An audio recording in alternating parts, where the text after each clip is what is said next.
Perfect ka na nga, loyal, sweet, supportive, tapos ikaw pa niloko.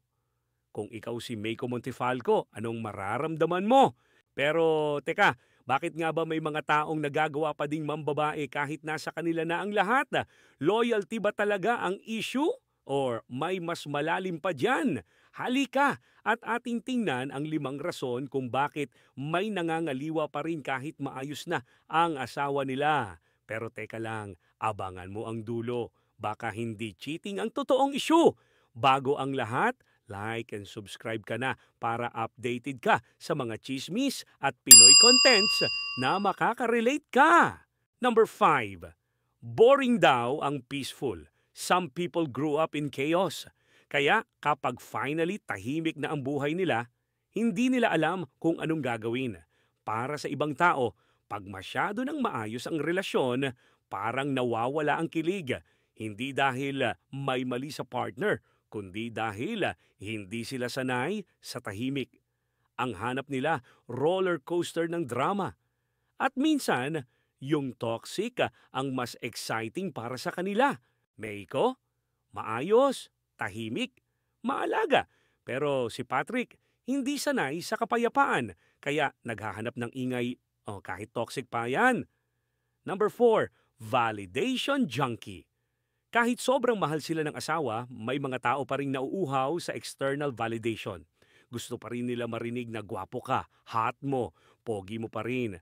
Hindi dahil kulang ang partner, kundi kulang sila sa loob. So kahit may queen po na sila, hahanap pa rin sila ng audience. Minsan kahit may asawa ng nagmamahal, may mga tao talagang uhaw pa rin sa palike, pa-heart, at pa-comment. Dahil dun nila kinukuha ang self-worth nila, and sadly, ang mga babaeng kagaya ni Meiko, steady, secure, mature. Hindi na kailangang i-validate araw-araw, kaya si Patrick naghahanap ng instant dopamine sa ibang tao. Number 3, immaturity disguised as freedom. Gusto ko lang ng freedom, sabi ng cheater, pero totoo, ayaw lang nila ng responsibility. Gusto nila lahat ng benefits ng relationship. Love, care, loyalty, pero ayaw nila ng commitment. Minsan, ang tinatawag nilang freedom ay immaturity in disguise. Kapag successful, mabait at goal-oriented ang partner mo, minsan, di mo maiwasang ma-feel na ang liit mo. May mga lalaki na imbes na ma-inspire, na de-depress. So ang solusyon, maghanap ng mas mababa para siya naman ang ma-feel powerful. Ouch! Di ba? Number 2, laging may excuse. Kasi busy ka palagi. Kasi hindi mo na ako pinapansin. Familiar? Klasikong alibi ng mga cheater. Pero tandaan, ang problema dapat pinag-uusapan. Hindi ipinapasa sa ibang tao. Hindi lahat ng relasyon ay tungkol sa katawan. Yung iba, naghahanap ng koneksyon. Pero sa maling paraan. Hindi dahil kulang si Meiko, kundi dahil hindi pa kayang harapin ni Patrick ang totoong lalim ng relasyon. Kung may issue, pag-usapan. Hindi pagpalit.